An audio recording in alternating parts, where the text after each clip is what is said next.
offense has evolved to the point where, I think there's a lot of, like I said, empty space. Create for your wide receivers, put the ball where it needs to get. You know, I know yards after catch was a huge, huge component that was missing from the Giants offense last year. And the reason it was missing is because the simple things. When you're running 7 yard slant and the quarterback puts the ball here and not here in front of you, it may not seem like a big deal. It's still a catchable pass, but it's the difference between getting tackled at 7 yards and catching the ball and hitting that extra gear and going 70. Eli Manning and Odell Beckham Jr., and they were together. There was a lot missing from Eli's game in the tail end of his year, but he was more accurate on those passes to Odell and allowed Odell to catch and run. The Giants had no catch and run last year. And to think, I mean, look at the numbers, the yak numbers for Malik Neighbors and for Wan'Dale Robinson. And the Giants believe in Wan'Dale Robinson and believe he can be a yak guy. Now, maybe not at the level of a Khalil Shakir, but that kind of player. The reason why Khalil Shakir was so good last year is because Josh Allen put the ball where it needed to be. And when I hear all of this and I think of ceiling versus floor, everybody I've talked to says Shedeur Sanders has the highest floor of any quarterback in the league, in the draft. I'm sorry, in the draft. And that Cam Ward's ceiling is obviously a lot higher because you look at the physical gifts. You see Cam Ward and you see, can we get a guy who can play like Josh Allen or Patrick Mahomes, or can he be that kind of guy? The reality is that what Shedeur can do now, you don't have to project. He's a good pocket passer. He's sound mechanically, and there are things that he needs to clean. But I think that's where I lean Shedeur over Cam at least a little bit, because I think Daboll wants the things to run an offense that's based on timing, that's based on guys getting open, and based on using his receivers, Neighbors specifically. Who knows? Maybe they get back together with old friend Stephon Diggs in free agency. Hey, Stephon, don't stay in Houston. We'll give you a couple extra $1 million. Come rehab with us, and if anyone will get you on the market next year with a bigger price tag, it's Brian Daboll.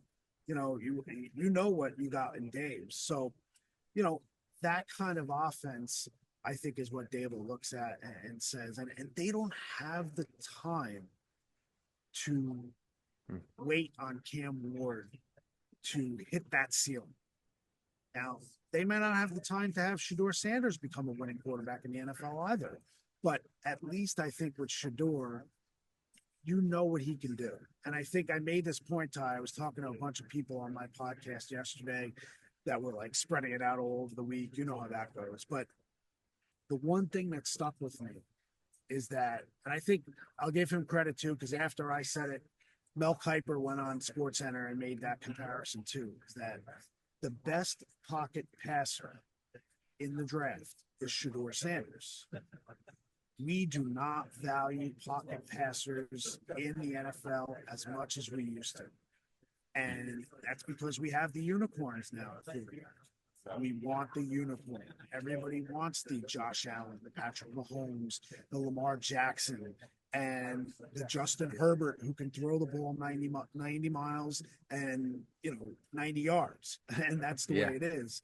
And that's not Shedeur Sanders. And when people see Shedeur Sanders, they want to see Deion.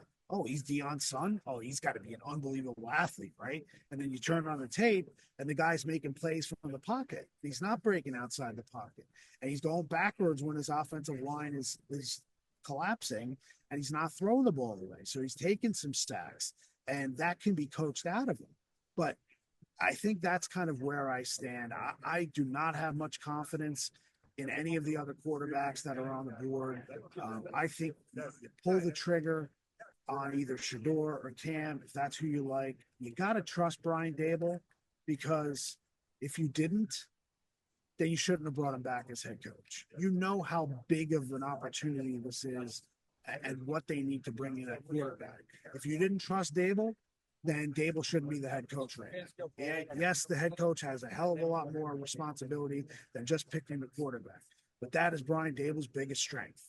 You know, if you have an architect and you want to bring an architect in, but you want to have him mow the lawn first before you build the house and set out your designs for the house, then why are you hiring an architect to mow the lawn? You can't do that. So that's what I think they'll do. I think they'll lean on Daboll a lot, and I think ultimately, just my gut tells me that Shedeur Sanders has the kind of game that Daboll says, you know what, watch what we're gonna do with it, taking advantage of what he can do, and watch how he's gonna grow in my offense. Watch what he's gonna do. He's coachable. You know, Deion's hard on his players. You know.